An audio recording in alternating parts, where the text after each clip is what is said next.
Em relação à reforma agrária da forma que ela é feita, primeiro, eu não tenho, talvez seja ignorância minha, mas eu só escuto de ocupações em locais de terras nobres. Eu não vejo ocupação em Roraima, no Acre. O MST não me parece muito interessado em ir para essas áreas onde as terras não são tão valiosas. Isso já me coloca um ponto de interrogação no porquê que o interesse, se o interesse é pegar a terra que não está produzindo e produzir, ou seja, dar uma função social para a terra que é dita não ter uma função social, por que eles não se interessam em lugares onde a terra não vale tanto? Esse é o primeiro questionamento. Outro questionamento é o seguinte, outro porém que eu tenho em relação à reforma agrária, que eu já vou dizer que eu sou a favor de você destinar terras para quem não tem terra e que queira produzir.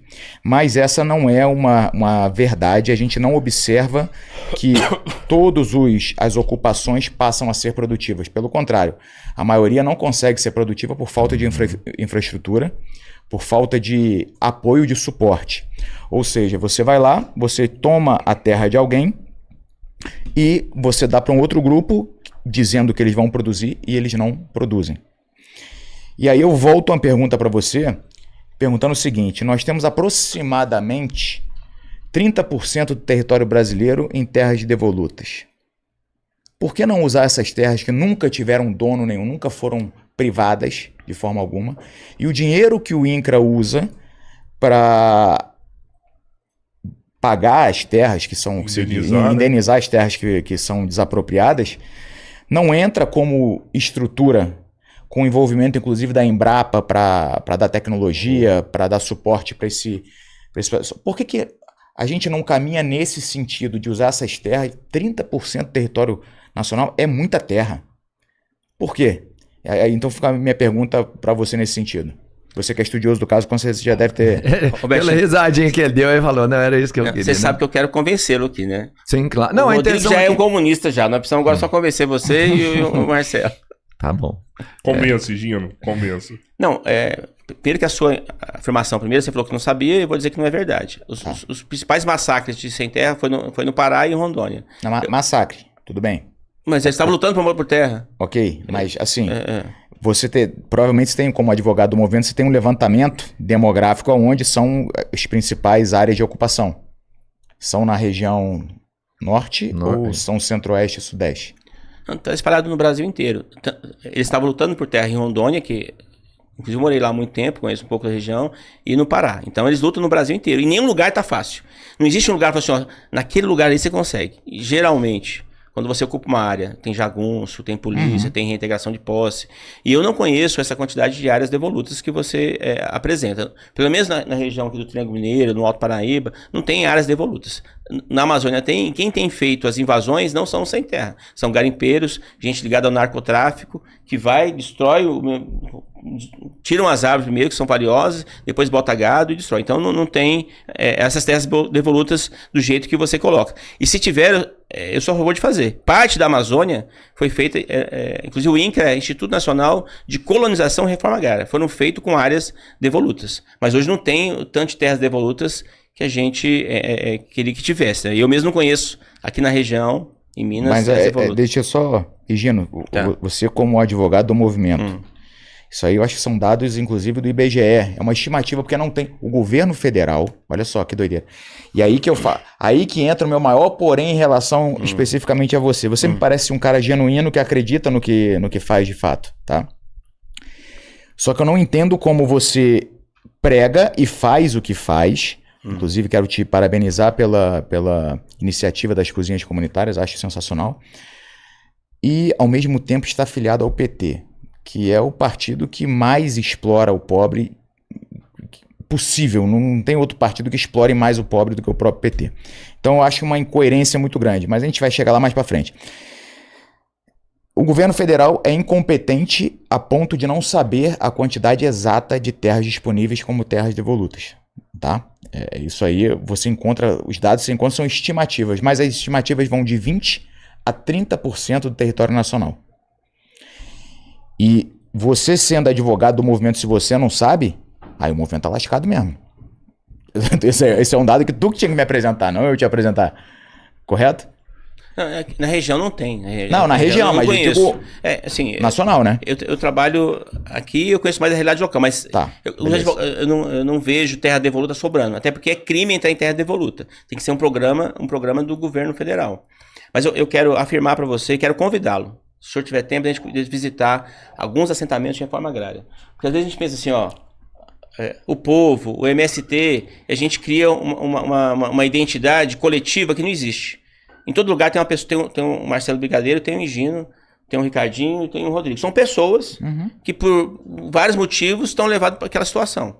E acho difícil, a não ser que a pessoa seja desequilibrada mental, morar no barraco de lona, enfrentar o desafio, um lugar sem banheiro, sem água, para conseguir um lugar para plantar e trabalhar, que é difícil demais. Tem muita gente muito especial que faz luta pela terra, e tem mais ainda que apoia. A irmã Dorothy, por exemplo, ela veio dos Estados Unidos, estava na região lá do Terra Devoluta e mataram ela. Estava com a Bíblia na mão e assassinaram ela. E nos assentamentos que eu quero levá-lo, geralmente o latifúndio acima de 300 hectares. Então tem uns com 1.000, com 2.000, 3.000, improdutivos. Você tem lugares que tem 200 famílias, 150 famílias, 50 famílias. Aí você vai, tem 20, 30% ou 40% que vende. Verdade. Aí entra outro que trabalha. Aí você tem um lugar que era improdutivo, que está produzindo ovo, está produzindo galinha, está produzindo mandioca, está produzindo milho, tem lá leite. Então, assim, é muito melhor um país com pequenas propriedades do que com grandes propriedades improdutivas. Não vou nem discutir da produtiva. Então, a reforma agrária, ela é um remédio. Os movimentos, eles são um remédio, não uma doença. Eles curam uma ferida que é o latifúndio produtivo. Entendeu? Desde que eles consigam fazer a terra ser produtiva, o que não é uma verdade absoluta.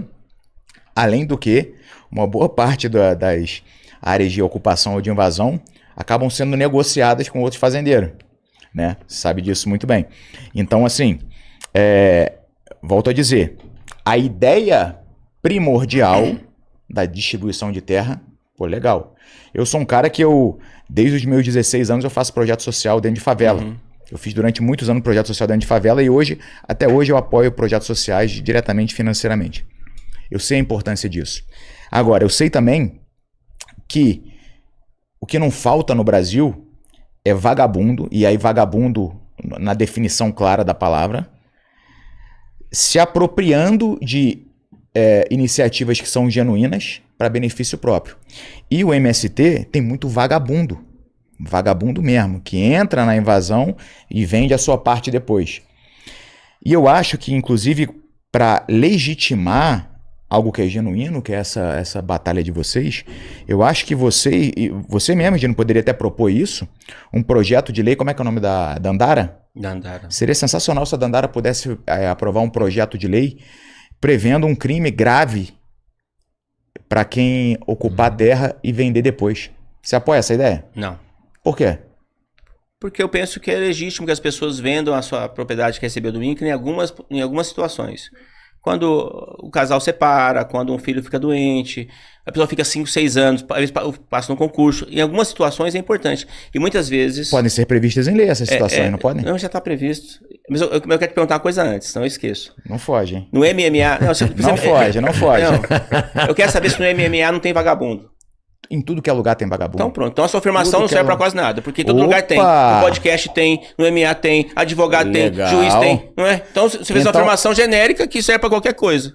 Exatamente, perfeito. Então agora a gente concordou. É porque geralmente quando o pessoal do PT, do PSOL, trata MST, MTST, são coitadinhos.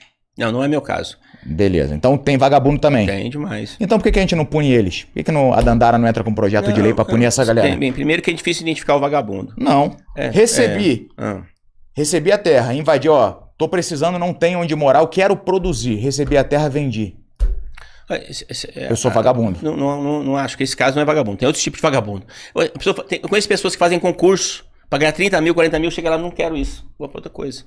E o ideal é que não Mas o cara recebeu coisa que não era dele.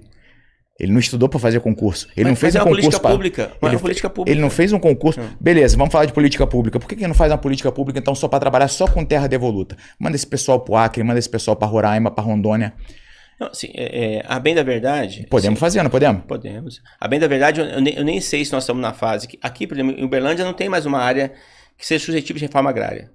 Eu estou em outra fase agora. Eu estou discutindo isso porque acontece a injustiça do Brasil. Em alguns lugares tem latifúndio improdutivo e as coisas não são matemática. Não é um mundo da fantasia que você acha assim, ó, vamos criar uma lei, vamos resolver. Se o povo não ir pro pau, não resolve. Não tem isso. O povo está lutando por direito. Se você é de favela, é assim que funciona. Os caras só conseguem um quebra-mola ou tapar um buraco, se tiver organização. Mas peraí.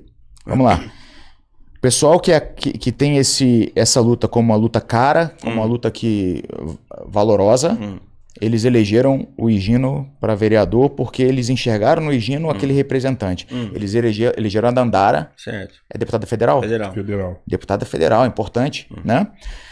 Eles elegeram o Lula, presidente do país, para lutar por eles, né? Por que esses representantes, então, não fazem a parte legal da coisa? Por que eles não fazem uma lei, uma política pública nesse sentido? Vamos distribuir, então, pelo Brasil. O problema é terra? Aí vem a pergunta. O problema é terra ou o problema é terra valiosa para que eles possam revender? Porque se o problema é terra, a gente tem uma porrada de terra na região norte. Pega esse pessoal todo, faz um censo que já tem, inclusive o IBGE trabalha bem nisso, né? Manda o pessoal pro norte lá para ocupar. Bem que não existe terra fácil, falando que em Rondônia os caras mataram. Lá também vale muito dinheiro. Árvore, mogno, é muito caro. Não tem terra barata onde está abandonado. Não existe nada que está sem dono. Os espaços estão ocupados por gente que tem dinheiro, tem arma, tem poder. E quem define as regras de reforma agrária não é o Congresso Nacional. Perfeito. Agora, a Dandara. Mas hoje o Lula está governando numa situação pior do que a Dilma. A derrota que nós sofremos ontem, o número de votos é maior do que o do impeachment. Então o Lula tá governando como fosse tá equilibrando ali, cheio de copo na mão para cair. Então não é assim, não é eu querer fazer que resolve. Mas nós já tivemos 2 de governo Lula e 2 de governo Dilma. De todo jeito as coisas. Não, foi feito muita coisa. Eu vou falar do que eles fizeram. Mas antes de falar isso, tá bom, não sei se eu respondi tudo que você perguntou. Eu tô no lugar certo, cara. Não tem nenhum partido que defende a reforma agrária igual o PT. E vou te falar uma coisa, olhando o seu olho de verdade. As melhores pessoas que eu conheci estão no Partido dos Trabalhadores. É só santo? Não, não é só santo. Só tem gente altruísta? Não é. Tem muita gente egoísta, muita gente bruta, muita gente que tem afeto negativo. Agora, as melhores que eu conheci estão lá. Afeto negativo é eufemismo máximo, né? Sim, mas é... Não, eu achei legal. Do ódio, afeto do... Né? Legal. Achei, porque afeto pode ser bom e pode ser mal. O que te afeta. Gostei. Mas assim, as melhores, de longe. Hoje mesmo eu falei com a irmã Amália, que é outra pessoa, é que ela não está mais em condição de dar depoimento. Ela veio há 40 anos para o Brasil, participou das comunidades eclesiais de base, foi para Monte Carmelo, fundou mais de 20 creches, está morando numa casinha, ela não quer que a igreja católica cuide dela, sim, não quer, ela quer morrer no lugarzinho dela. Ela fez 20 creches com o dinheiro dela, recebe pensão lá da Itália, investe tudo com os pobres. E ela ajudou a fundar o PT em Monte Carmelo. Você tem o Frei Rodrigo, que era filho de rico em Belo Horizonte, veio pra cá e fez. Posso dar um monte de exemplo. Então, assim, tem gente ruim do lado de cá? Tem. Mas, de um modo geral, eu pelo menos, a coisa mais importante pra mim são meus filhos. Disparado. E eu acho, inclusive, um desconforto para quem é cristão. Porque eu não sei de onde que o povo evangélico falou assim, é família e propriedade. Jesus fez o contrário. Você quer me seguir, abandona tudo e vem. Porque você tem que pensar nos outros. De modo geral, as pessoas que eu conheço no Partido dos Trabalhadores pensam muito na sociedade. E erra muito, porque é muito difícil mudar o mundo. Porque as pessoas... Tem gente ruim em qualquer lugar. Mas, de um modo geral, o que move grande parte dos petistas que eu conheço é o altruísmo. É a vontade de construir um mundo melhor. Agora, é muito difícil construir um mundo melhor. Muito difícil. Eu até acredito que seja assim na baixa classe petista. No pessoal chão de fábrica. Só conforme você vai subindo na cadeia petista, você vê justamente o contrário. Você vê o pessoal com discurso anti-burguesia sendo burguês, você vê o pessoal anti-elite sendo elite máxima, você vê o pessoal dizendo que é contra a desigualdade social, fomentando a desigualdade social, enchendo os bolsos, inclusive de forma ilícita.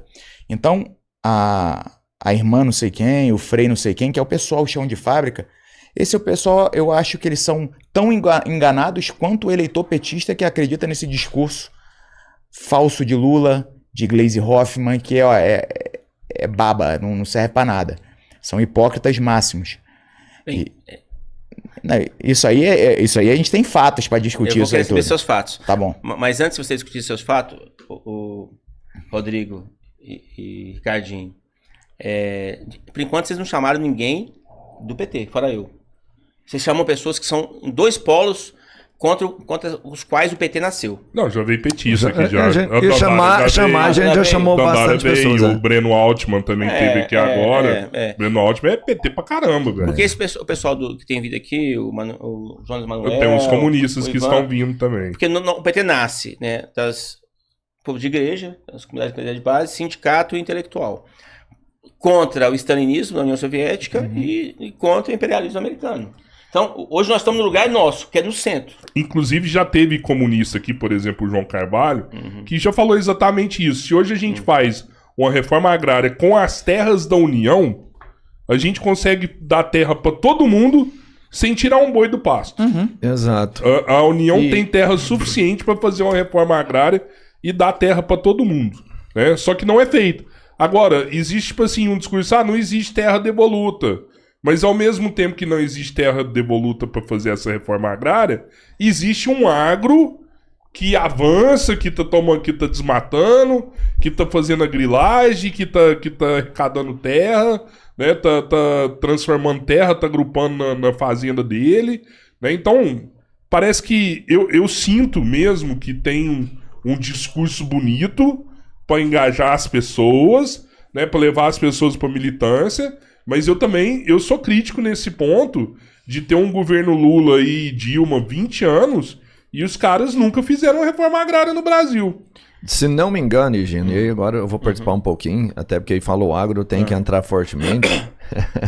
É o seguinte... É uma piada. Não, é verdade. Me parece que houve, e não é que ele é bom não, porque eu não acho que ele seja melhor, mas houve mais entrega de escrituras de terra no mandato do Bolsonaro do que em todos, por exemplo, que o Lula já esteve, em um período simplificado de tempo, né? Lógico, só matou, talvez o Lula tenha feito mais. Mas o Bolsonaro entregou mais escrituras de terra do que eles, entendendo que ele é contra a maioria desses movimentos.